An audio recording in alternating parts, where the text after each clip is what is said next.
रश्मि और अमर लॉकडाउन के चलते डेटिंग ऐप पर मिलते हैं। उसी बीच उनकी बॉन्डिंग बहुत अच्छी बन जाती है और दोनों एक दूसरे से प्यार करने लगते हैं। बस लॉकडाउन खत्म होते ही चटमंडी पट शादी। उससे पहले घर में बात तो कर लो। अरे माँ पापा कभी मना नहीं करेंगे। अमर की बात सुन रश्मि खुश हो जाती है। ऐसे ही दिन बीतते हैं और देखते ही देखते लॉकडाउन खुल जाता है, जिसके अगले ही दिन अमर अपने परिवार के साथ रिश्ता लेकर रश्मि के घर पहुंच जाता है।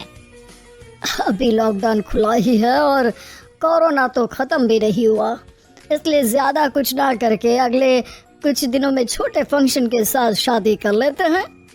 अमर के पापा की बात पर सब सहमत हो जाते हैं। कुछ दिन बाद दोनों की शादी हो जाती है और रश्मि अपने ससुराल पहुंच जाती है। बेटा, शादी तो तूने अपनी मर्जी से कर ली, लेकिन बहू को बोल देना इस घर में हुक्म मेरा ही चलेगा, इसलिए अपना राज जमाने की कोशिश भी ना करें। माँ, रश्मि को यहाँ सिर्फ प्यार, आशीर्वाद और अपनापन चाहिए, पैसा या राज नहीं। बेटी की बात पर सास मुंह बनाए वहाँ से चली जाती है और अब वो हर रोज रश्मि को परेशान करना और ताने देना शुरू कर देती है।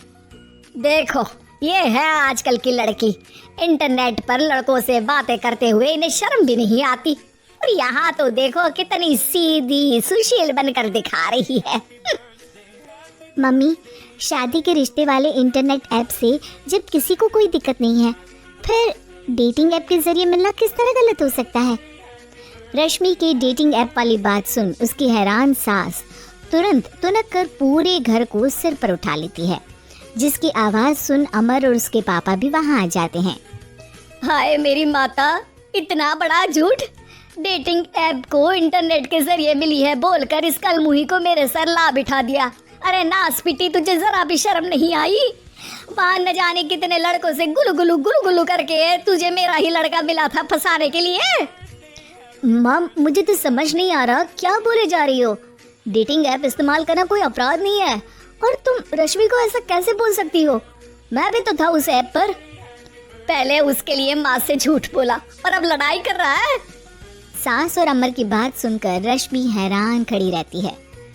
अमर, तुमने घर में झूठ क्यों बोला? ये सब देख रही हो ना, इसी की वजह से झूठ बोलना पड़ा। एक तरफ अमर और रश्मि की ये बात चल रही होती है, वहीं दूसरी तरफ सास का नॉन स्टॉप क्लेश सबको परेशान कर देता है। सब एकदम चुप, जो हुआ सो हुआ, अब मुझे कुछ ना सुनाई दे। पति की बात सुन सास चुप होकर वहां से चली जाती है, लेकिन अब वो रश्मि के सिर दुनिया भर के सारे काम डालकर उसका जीना पहले से भी ज्यादा मुश्किल कर देती है। मम्मी, मैं आपका गुस्सा समझ सकती हूँ, आपको जो करना है कर लीजिए, मैं कभी कुछ नहीं बोलूँगी। उम्मीद है किसी दिन तो आपका गुस्सा शांत होगा और नफरत प्यार में बदलेगी। रश्मि की अच्छाई को उसका नाटक समझकर सास गुस्से के 7वें आसमान पर चढ़ जाती है और उसी शाम रश्मि को नीचा दिखाने के लिए अपनी सहेलियों को घर बुलाकर उसकी बुराइयां करने लगती है।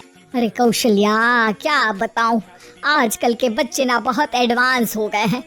पहले रिश्ते घर परिवार वाले सब देख परख के कराते थे, और अब ये लोग खुद न जाने कहाँ कहाँ मिलकर खुद ही सब कुछ पक्का करके हमें बता देते हैं।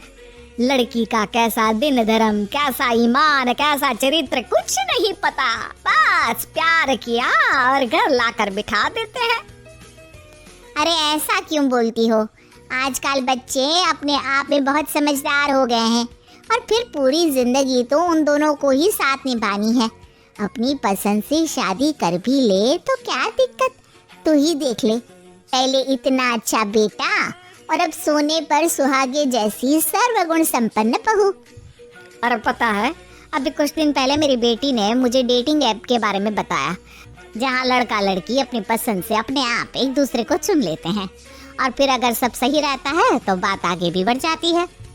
अरे इसमें इतना खुश होकर क्या बता रही हो? ये तो गलत है। न जाने कौन क्या है, कितना झूठ कितना सच है। अरे पर सोचो, जब तुम किसी के बताए रिश्ते को देखने जाते हो तो क्या एक ही बार देखने से सच झूठ का पता लगा सकती हो?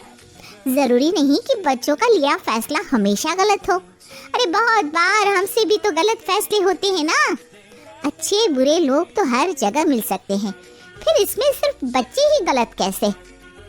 सहेलियों की बात सुन सास सोच में पड़ जाती है और इसी तरह कुछ दिन बीत जाते हैं जिसमें ना तो वो रश्मि को परेशान करती है और ना ही कोई ताना सुनाती है, जिसे देख रश्मि परेशान हो जाती है। मम्मी, आपकी तबीयत तो ठीक है ना? कुछ दिनों से देख रही हूँ आप मुझे कुछ बोलती ही नहीं। तो मेरा परेशान करना ज्यादा अच्छा लगता है क्या? नहीं, आपकी शांति उससे ज्यादा परेशान कर रही है। शांति इसलिए है क्योंकि मुझे एहसास हो गया है कि गलत तुम लोग नहीं, मेरी सोच है। प्यार तो एक सुंदर एहसास और शादी खूबसूरत साथ है। अगर ये साथ सच्चा है तो कहीं पर भी किसी भी तरह जुड़ा हो उससे कोई फर्क नहीं पड़ता। आप कौन है? इतनी अच्छी बातें मेरी पत्नी तो नहीं बोल सकती। क्या आप भी?